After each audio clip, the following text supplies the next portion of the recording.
Hi guys, it's Claire Akin with the Houseplant Resource Center, and today I want to go over my top 5 low light houseplants. So let's talk about why you might want a low light houseplant in the first place. So number one, I think it's really important to try to be successful with the plants that you do own, especially if you're a novice houseplant grower, to really build your confidence and have a positive relationship with your plants. If you can take out one of the major factors of failure or black thumb syndrome, and that's not enough light, then you only have a few more things to overcome. And so the biggest problem I see with novice growers is not enough light for their houseplants, overwatering, and some combination of the wrong soil for their plant.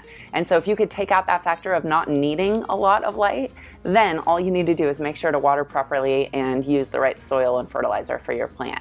And so I think it's a great way to get started is to start with a low light plant and just, control for that factor, and then just focus on not overwatering, and you'll be successful. And then as you get better and better, you can get different plants for a different light spectrum that's appropriate for your home. And so the other reason that people might want low light plants is, you live in different climates, different areas. That we have people on our website that live in Alaska, or they live in places that are dark for much of the winter, or maybe even a place like San Francisco where it's cloudy all the time and you just don't have a ton of light coming in. Also, for your home, you may live in a home that doesn't have big windows, that, just doesn't have the right features for providing a ton of light to your houseplants. Maybe you don't enjoy using grow lights and you just want something simple.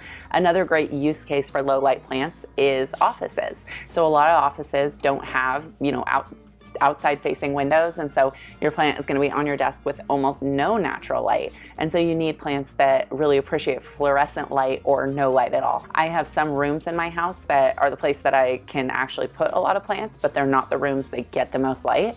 Like my daughter's room, I want to put plants in there, but it's very, very dark. It has one small window and a big tree on the outside, so we do a lot of snake plants in there. A really good thing about low light plants is that a lot of them can also be left alone for long periods of time while you go on vacation. So my Chinese evergreens I water maybe once a month.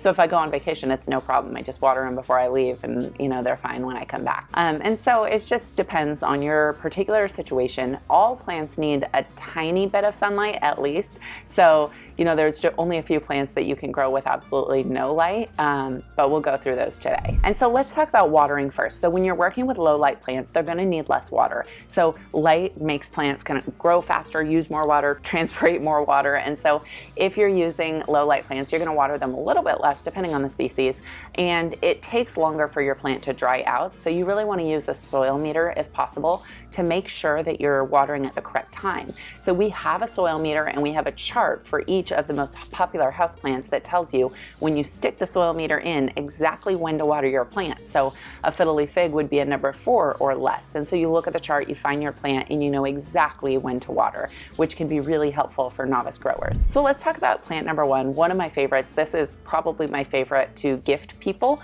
because it's so bulletproof and they look great, and that is a Chinese evergreen. And so they can grow up to 4 feet high depending on the variety.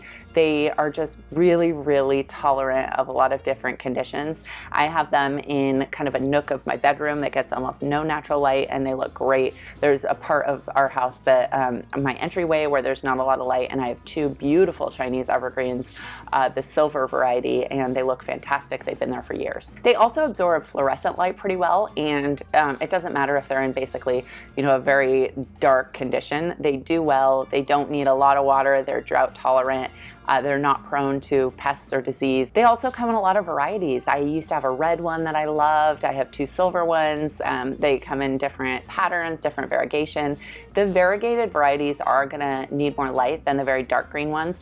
I recommend, starting out with a basic silver one, and I think that's a really great gift plant to a novice grower, or if you're just starting out, it's a great plant to start with. Next, the ZZ plant. This plant is such a great plant. Nothing bad will happen to it. It doesn't need a lot of light. It's not prone to root rot. It doesn't have a lot of problems with pests. They have very kind of dark, waxy leaves that are really resistant to pests or bacterial infections. They're really resilient. They're a popular choice. They're inexpensive to buy. I have one in my mom's house that is in this dark hallway that actually has no natural light, and it's doing just fine. I propagated it and I put it there, and it's actually growing as if it has sunlight, and it doesn't have any. So these are really amazing. The biggest problem is overwatering, so just make sure you don't overwater these guys, and use really light soil. Our soil that we have for monsteras or fiddly figs, either of those will work great for this plant. Another favorite is a snake plant. I just love these. It depends. It's kind of beauty is in the eye of the beholder. Some people love them, some people hate them.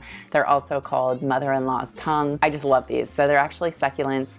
They do a really good job of purifying the air. So I use them in my daughter's rooms. And so I have a bunch of these because not only are the rooms a little bit darker, but I want oxygen in those rooms. They also release oxygen at night, where a lot of plants release oxygen during the day. And so if you combine them with the kind of opposite plants, you have oxygen being released throughout the day, and they're filtering your air and cleaning it throughout the day and night. It can grow in totally low light. It can also tolerate kind of a lot of light. And so if you don't even know what kind of light you have in your home, maybe you haven't thought that through and you haven't really verified that, start with a snake plant. They'll do well almost anywhere. Another one that I just love, and I have so many of these, is a pothos. They're also known as devil's ivy.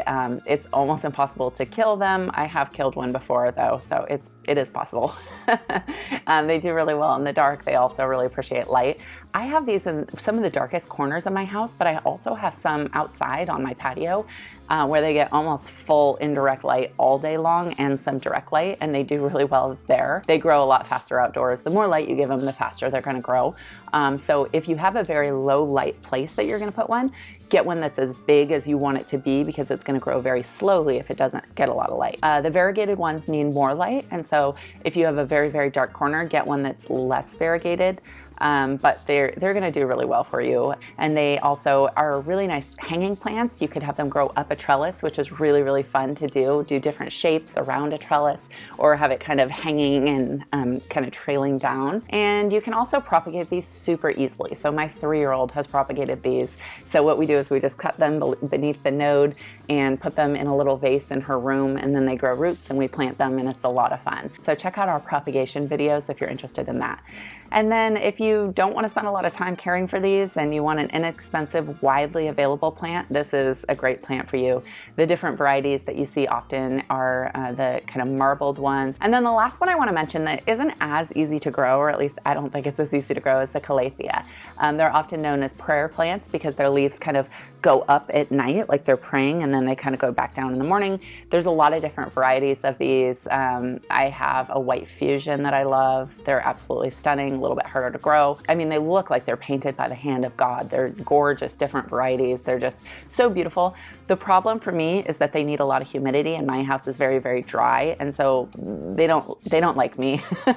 And I've killed plenty of them, and the ones that I do have aren't really doing that well because just the humidity issue. I do use one of these wicking water pots, and that helps a lot. I have a prize plant I got for my birthday, a Calathea mosaica, and they're just so beautiful and stunning, and so I have it in this pot with a wick so that it's constantly pulling water up. It never dries out. That said, it's still not doing as well as I would like it to do. So if you have a very humid place that you're living and you're not worried about humidity and you have low light, this is a great plant for you. But if you live in a drier area, you may need to use a humidifier or one of these wicking planters. And so they're not drought tolerant, but they are very low light tolerant. And so I recommend a Calathea depending on your humidity. So all of these plants need a little bit of light. You could always use a grow light if you're in a super, super dark condition. Or even, if you're in an office and you have fluorescent lights, that counts as some light. And so they're not going to work in a completely dark area, like a place where you're developing film in a photography studio or something like that. But they will really greedily absorb any fluorescent light. And so they're just a great beginner solution. I hope this video was helpful. Comment in the comments if you have any questions about specific varieties of low light plants. Subscribe to our channel, and please give this video a thumbs up if you liked it. Thanks so much for watching, and we'll see you soon.